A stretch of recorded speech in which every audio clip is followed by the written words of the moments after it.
everyone, welcome to the Search Talk with Chisom. If you're a returning subscriber, welcome back, and if you are new here, welcome. I love you here. So today I was speaking on love languages, and why do I feel the need to speak on love languages despite the pandemic?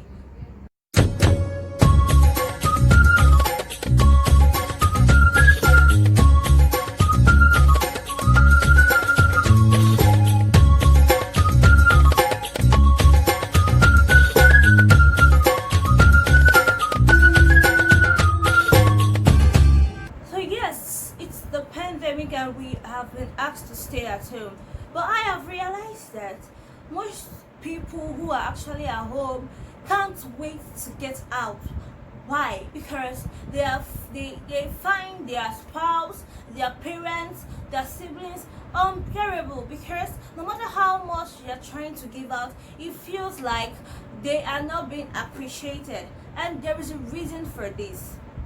Now I'm going to give an illustration.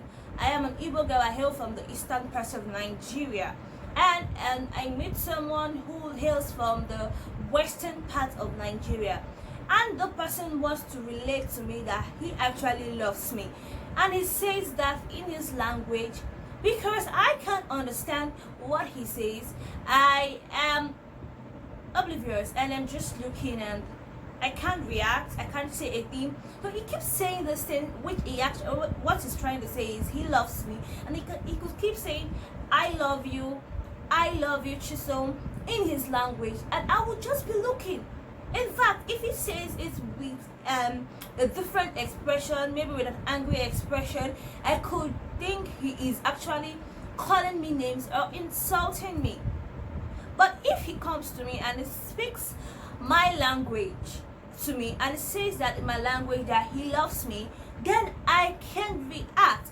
Then I can react to, wow, I love you too. So I can react to a language I don't understand, and I will only react to a language in which I understand and I can acknowledge. And it's the same thing as love languages. Show that you love a person. You do not love them in your love languages, you love them in their love language, for them to actually feel and react the way that you feel. So we have 5 basic love languages, which is actually propounded by Gary Chapman. The first one today I was speaking on is quality time. By the name, you can understand what it already means. What is quality time? Quality time is spending the time with the person you love. Now, I'm not going to limit this video to just romantic relationship. I'm speaking generally, friends, siblings, parents. Yeah, so your parents might actually love the quality time, and you those days they are glued to their phone. So you could actually keep hearing your parents complaining, and you think, oh, I've cooked, I've done this, I've done that, and what else does mom want from me? She wants your quality time, if that is our love language. So quality time means spending uninterrupted time with someone that you love. You give them the whole attention. The second love language I have today is physical touch.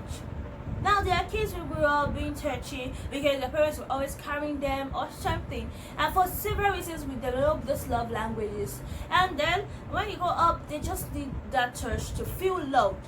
Now they know you love them. For them to actually feel loved, they want to feel the thought. You'll be doing a lot of things. You might be sweeping, you might be helping with the garden and all those things. But if you don't give them the quality physical touch that they want and they desire, or you always complaining, then you end up making them feel sad, and in return they won't love you better, and you might just be out there feeling, what have I done to deserve this? I thought I'm doing everything, and both of you are actually frustrated, and then you just want to leave the house.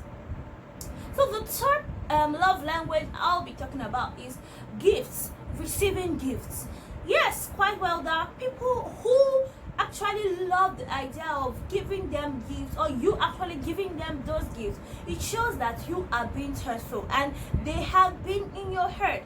They feel for you to have actually picked up a gift for them, you have been thinking about them, and it reminds them that you love them. So despite the fact that you might help with the house chores, you might be there for them, you might love them, you might do things for them, but you don't give them gifts, they end up feeling, no, he doesn't love me. No, does he love me? No, he doesn't. Because they feel, if you actually love me, why aren't you giving me gifts? So the way to make these people feel love is to give them gifts. And the third love language is words of affirmation. Words of affirmation are verbal expressions of your love, your affection, your desire to the person that you love. Now, they would really appreciate you telling them how you feel about them.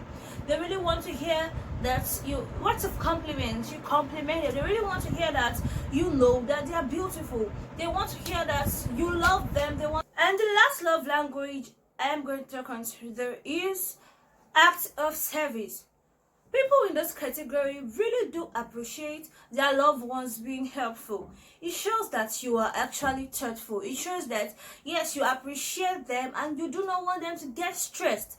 Like a housewife who is cooking and doing the dishes and all that, she would appreciate her husband giving her a hand instead of just saying, my love, you are doing well, keep this stuff and all that.